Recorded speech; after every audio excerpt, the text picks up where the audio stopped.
guys? I wanted to come on today, June 1st, to start this blog series. I've been battling starting this for years, like opening up this platform to be able to connect with like-minded individuals and to channel the ancestral wisdom that is gifted to me. And the more I keep waiting for the perfect time, I realize that life is just passing by and time is passing by and the messages aren't getting out because there is no right time to start.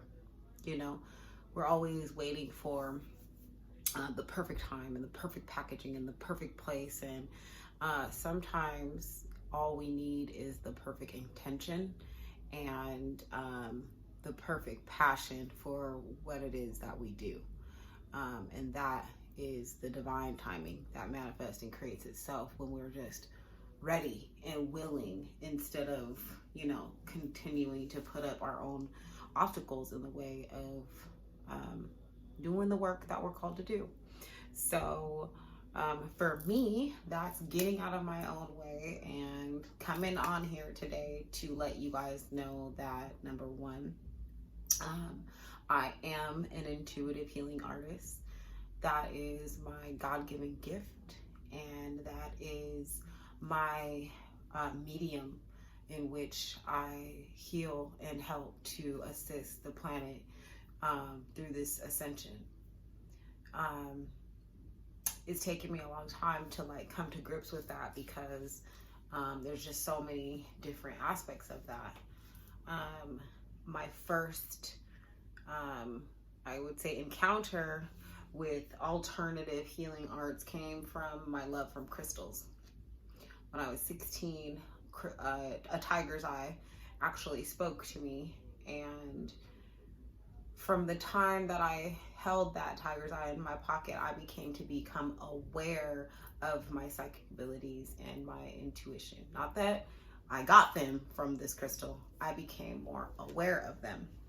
So at that time, I went through the Bible and I wrote down every place I saw that there was a reference to a crystal, and I researched their healing properties and the benefits of these crystals and what they do. Because at that time, I don't know if you grew up Christian, to even question astrology or the mineral kingdom or healing herbs, it was very taboo and things that we weren't allowed to dabble in. But these have been things that have always been a medium for wisdom, for direction, and for clarity for me. So it took me some time to really step into the fullness of these God-given gifts. So like I said, this video is to offer those services, especially to those who are coming into the knowledge of their own spiritual gifts and they might have questions. If it weren't for my strong roots in Christianity and my consciousness of Christ and the Christ consciousness and the love and the principles and the teachings, I don't think that I would have the discernment, the compassion, and the respect for the spiritual world that I do because of my upbringing in the church. So that might resonate with you if you feel led to work with me in the future.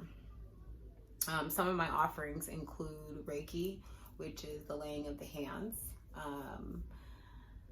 I knew I was gifted with my hands when I started to do hair. So, and then I would get messages about my clients or through dreams about my clients. And then, I would feel very connected intuitively to them. And that's when I started the healing work, actually, is through that ministry, through the Ori, through the crown.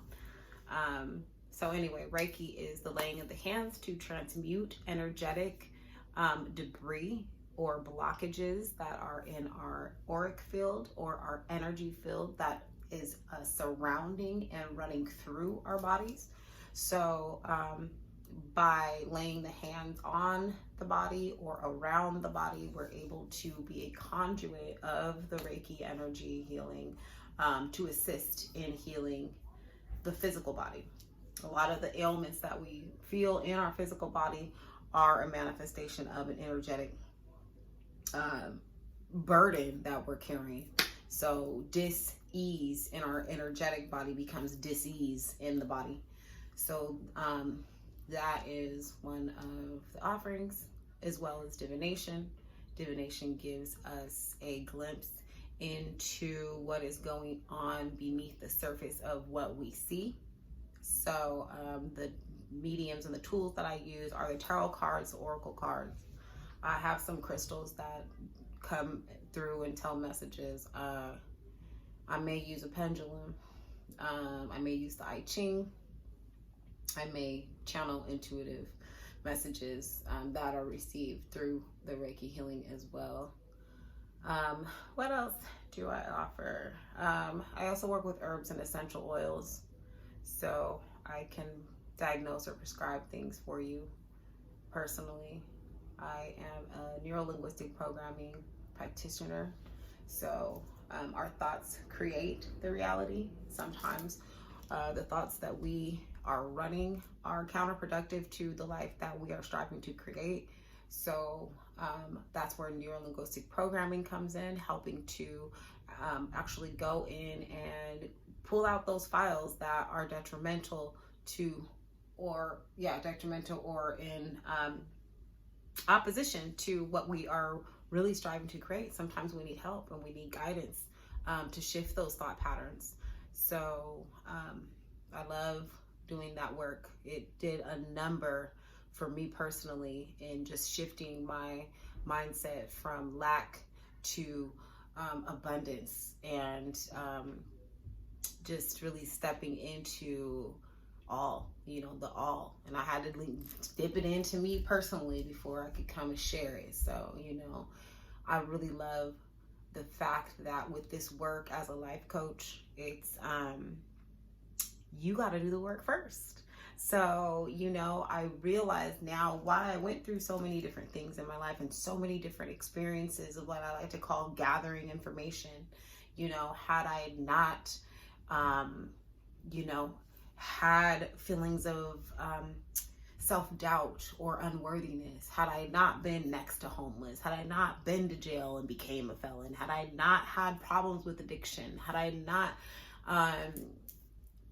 the list goes on, okay? Had I not been human and overcome all of these obstacles, I wouldn't be here in this wholeness and in this balance and in this inner peace and in this inner knowingness and in this strength to be able to be here and to hold space for your healing and our healing together, because I do believe that anyone that comes and is led to work with me, we heal each other.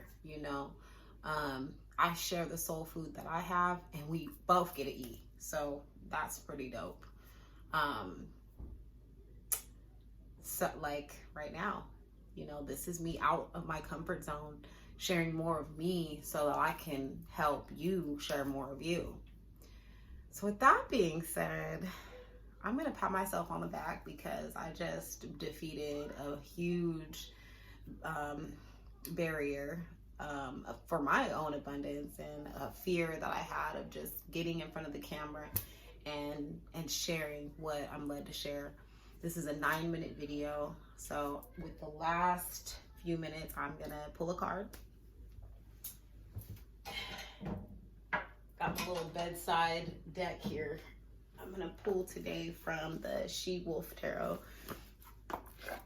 One of my favorite decks to pull from for me personally, because I just love the imagery. It's beautiful. So this is going to be a card for the collective. It's for anybody that joined in to watch with me today and tonight. This is going to be a card for you to take into your week. And let's see how the message resonates with you. got two cards that jumped out really, really quick. And we got the Saturn card. And we got the Seven of Pentacles. So with the Seven of Pentacles, what I first noticed is this woman just sitting in like lotus position almost, and she's just like, she's multifaceted, and she's got all these different layers and dimensions and levels to herself. And that is the message, is that who do you want to be? Who do you want to be? Are you holding yourself back from who you could be, all of that you are, by sitting in stillness? Or are you allowing yourself to become the highest and best version of yourself? It takes time to be naked and to be raw with the dark side of yourself in order to illuminate that inner light, you know, that inner light and that higher light. So to me, this really represents the depth of the journey, right, towards the higher self, knowing that you have these options. You have the options to become this higher version of yourself. But in order to be that higher version of yourself, you have to be willing to go the deep, right? You have to be willing to look at yourself. Look at Saturn. Saturn forces you to look at yourself. It forces you to see where you can like add more discipline to your schedule, where you can add more creativity, where you can add more inner child play, where you can add a little less seriousness, where you can add a little more spontaneity. Saturn, if you see both of them are in the buff, it's like really causing you, it's that time when you have to look at all and examine all if you want to level up. So it's funny because I'm like, yep, look at Saturn's my ruling planet, okay? So I'm talking to myself first and foremost. Saturn came around like, if you don't stop doing what you always done and pushing everybody else to their greatness while you stand behind, you need to come forward and come forth if you really want to rise and to be able to really assert all the gifts that you have and really reach for your highest and best and truest calling. You know, you're going to have to go deep. You're going to have to go and get out of the dark, face it, and then get out of the dark so that you can rise into your true light, right? And so that you can step it up and step into, right? Thank you for listening, and I hope that you heard something today that resonated with your soul, and something that maybe you can pass on to someone else, something that you can think about and hold deep within your memory. Yeah, I wish you many blessings, so much love, so much light and elevation on your journey. Thank you so much. Loved ones, blessings on blessings on blessings. Ashe, Asheo.